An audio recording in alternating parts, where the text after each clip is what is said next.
Hi, how are you? Welcome back to the channel. I'm Dave. If I was going to go full-time RVing in 2026, these are the things I would do differently.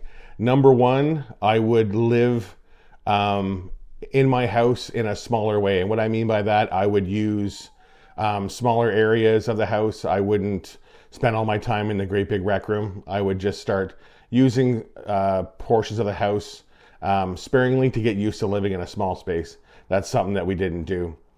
Number two, physically go out and look at rigs.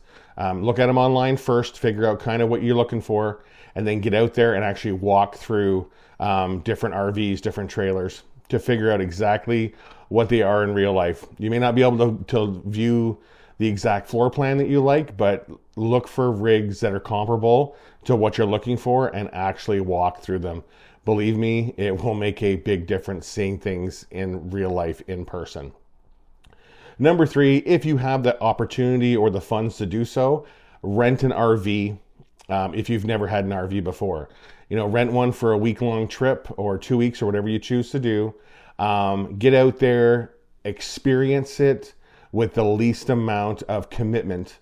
It's a commitment in funds or in money, but it's not a commitment in possession of actually going and buying an RV. So if you have the opportunity, rent one, try it out, do a quick trip, see how it goes. Number four, build a rock solid budget that you can stick to. Don't overinflate it, don't set the lofty goals, but build a budget that you can stick to and stick to it. And run that budget right up until you're ready to full-time.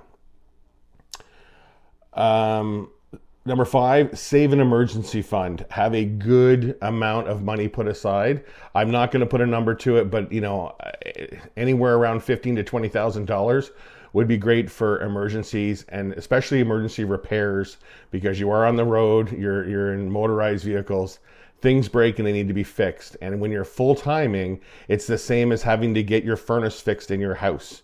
If something breaks in your rig while you're full-timing, you have to get it fixed. So put an emergency fund aside before you hit the road full-timing. The question of jumping right into it or gradually getting into it, we jumped into it right away. And honestly, I don't think it was that bad of an idea. I know some people say you should ease your way into it to make sure that you're okay with it. But for us, I think because we had done so much research for so long, we were ready to jump right into it. It was not a decision on a whim. It was a long-term plan. So jumping into it after doing lots of planning, I don't think there's anything wrong with it. I wouldn't change that for us. Selling the house or renting the house. Very simply for me, if you are emotionally attached to your house, don't turn it into a rental, because once it's a rental, it's just a business item. You may have raised your kids in that house. It might be a house that's been in your family for generations. I don't know. But if you have an emotional attachment to it, I would not turn it into a rental, because once it's a rental, people are not going to treat it, I'm not going to say not everybody, but people may not treat it the way that you wanted it treated. And it can cause a lot of stress. I think if you can part with it, I would part with it because it does give you hopefully that available funds to move into full-timing.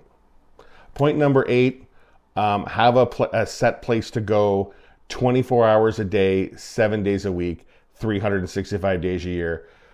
No matter where you're going to be full-timing, if you're going to be in Florida for 6 months and in the northern states for 6 months, or in Canada for 6 months, whatever, have a spot, a guaranteed spot, whether it's an RV park that's open all year round, or if it's a friend's house that has property that you can go to no matter what the time of year, no matter what the weather conditions are, that you can go to a spot and have a guaranteed place to go. Not hoping that the owner of your campground will let you come in 2 months early before the park opens. I'm not talking that. I'm talking a pre-planned, guaranteed place to go. Because in the current climate, whether it's a weather emergency, it could be weather, natural disaster, who knows, it could be anything. That you may have to leave a local area with very little notice and you have to be able to go somewhere. So I would have that plan in place well in advance, that you have a place to go 24/7, 365. What I would also do as the final point number 9, is I would do as many short, small trips as I could to learn my rig and get used to towing my trailer, get used to driving it if it's a Class A, Class C, Class B, to get used to the differences between living in a house and traveling on the road. As much time you can get behind the wheel, or travel days, whatever you can get your hands on, the more it will benefit you when you go full time. So that's what I would do. So I'll leave with that. Those are my top 9. If you like the content, please like and subscribe. There's more RV content coming along. And if you have some more questions about full-time RVing, I'm sure that one of these videos here or here will help you out. All right, we'll talk to you later. Cheers.